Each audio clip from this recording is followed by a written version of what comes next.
We'd now like to start the regular press conference of Minister Hayashi. Minister, the floor is yours. Thank you. I would like to share with you one point in the beginning. Earlier, I held a phone conference with Minister Manado, who was appointed as Minister of Foreign Affairs of the Philippines under the Marcos administration. And I conveyed my congratulations upon his appointment as the Minister of Foreign Affairs. The details of the exchanges are indicated as follows. Between myself and Minister Manalo, we agreed to promote cooperation to realize free and open Indo-Pacific. We also agreed upon cooperation regarding maritime security, and also to promote bilateral cooperation related to strengthening and facilitation of training between the Self-Defense Force and the Philippines military. We also agreed to cooperate in regional situations pertaining to South China Sea, East China Sea, Ukraine, North Korea, and Myanmar, as well as collaboration to strengthen the UN functions, inclusive of the reform of the Security Council. We were able to agree upon these aforementioned points. Today marks the 6th year since the issuance of the final award related to arbitration between the Philippines and China regarding South China Sea. Between myself and Minister Manalo, we confirmed to seek peaceful resolution to this dispute in South China Sea in compliance with the award. And also we also issued the position of Japan once again in the form of a statement by Minister of Foreign Affairs just earlier. That is all for myself. Thank you. Now we'd like to move on to questions and answers. If you have a question, please raise your hand, and when you're designated, please go to the nearby microphone and state your name and affiliation before you ask your question. Asahi Shimbun, please. Inoue from Asahi Shimbun.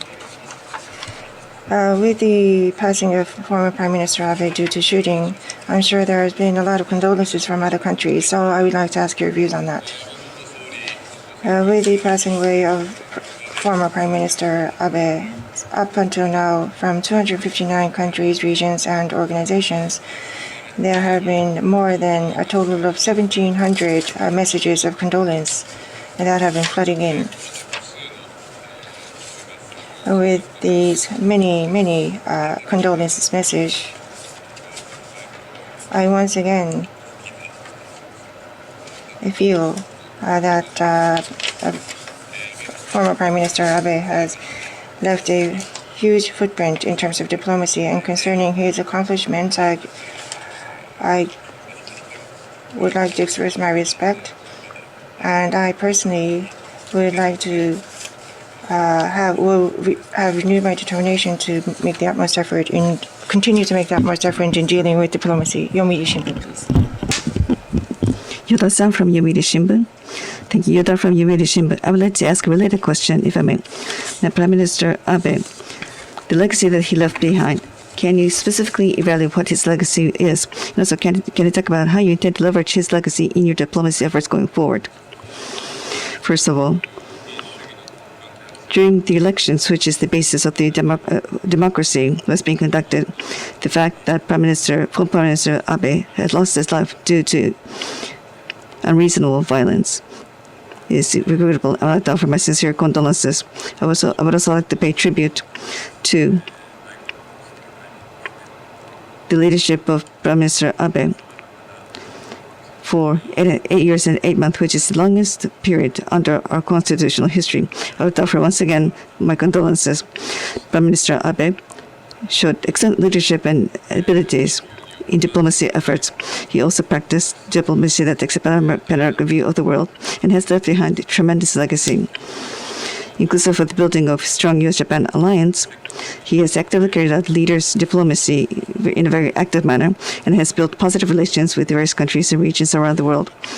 Also, despite the very difficult international situation, he has undertaken efforts to realize free and open Indo-Pacific. He has also facilitated the legislation for peace and security. He has indeed made efforts to realize peace and stability of the world, and he has indeed built foundations for this end.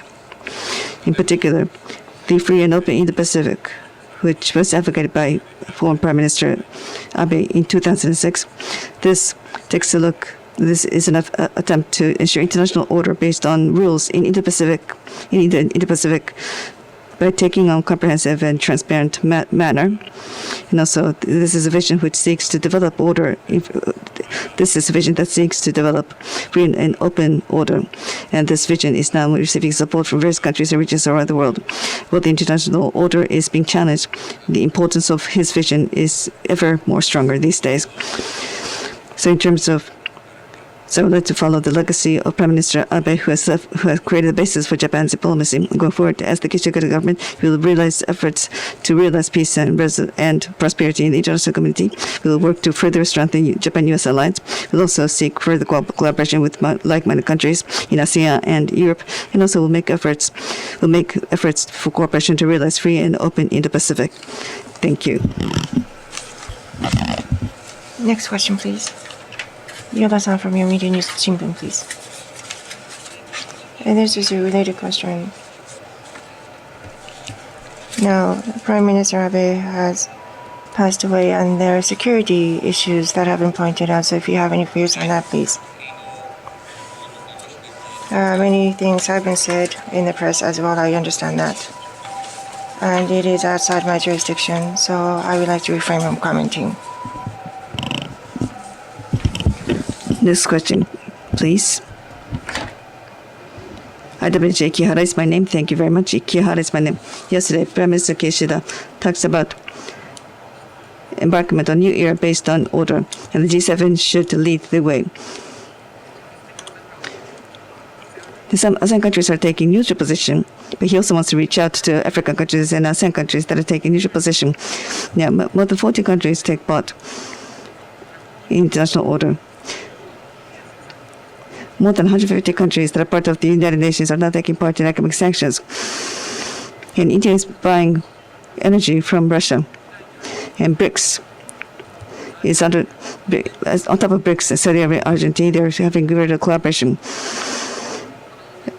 Only Japan and Europe are actually excluding Russia. The other countries are actually evading international order. And they're trying to create a different international order. Would be the countries taking place in sanctions are facing economic difficulties, but countries that are not taking part in sanctions are actually experiencing strong growth. And the nominal GDP is 67% of the GDP. However, if you take a look at PPP, actually the probability is 1.8-fold. So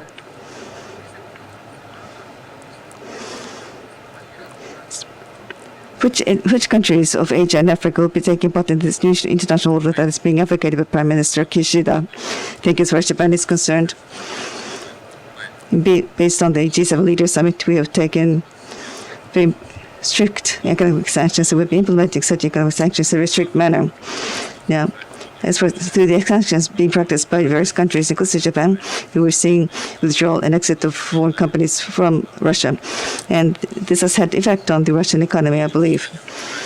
With regard to the invasion of Ukraine by Russia, this is a challenge against international order. We must indicate that there are high costs for such actions. I hope that as soon as possible, Russia will stop its aggression into the Ukraine. And for that purpose, it's important that we make sure that there are no loopholes in economic sanctions. It's important that we make economic sanctions even more effective. That is what Japan should do in the context of G7, and this should be done in greater unity with the international community. It's important that we take these measures. And also, in forums such as G20, we would like to leverage such international forums such as G20 and work upon countries that are taking neutral position and encourage them. It's important that we carry out good outreach among those countries as well. Thank you. Any other questions? Nobia-san, Asahi Shimbun, please. Nobia from Asahi Shimbun. This is relevant to my first question. Taiwan Vice President, it is said that he is now in Japan to attend his funeral. So I think it is very rare for an incumbent vice president to come to Japan. Now, concerning the person you have just mentioned, in order to attend Prime Minister Abe's funeral, he is here on a private visit as a private person. In any case, in terms of the relationship with Taiwan, it is a practical relationship of non-governments. Our basic stance in maintaining that remains unchanged.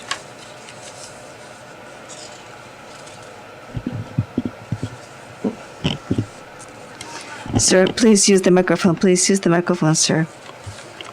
I'd like to ask about the earlier question once again. Through outreach by Japan, which countries in Asia and Africa that are likely to take part in the economic sanctions based on approach by Japan? I'm not in a position, I would like to refrain from mentioning specific numbers per se, but as I mentioned earlier, primarily through the G7, by using various forums, we hope that we'll be able to carry out good outreach. We'll have to continue with such outreach activities. Thank you. So with this, we'd like to end today's press conference. Thank you all very much for your attendance.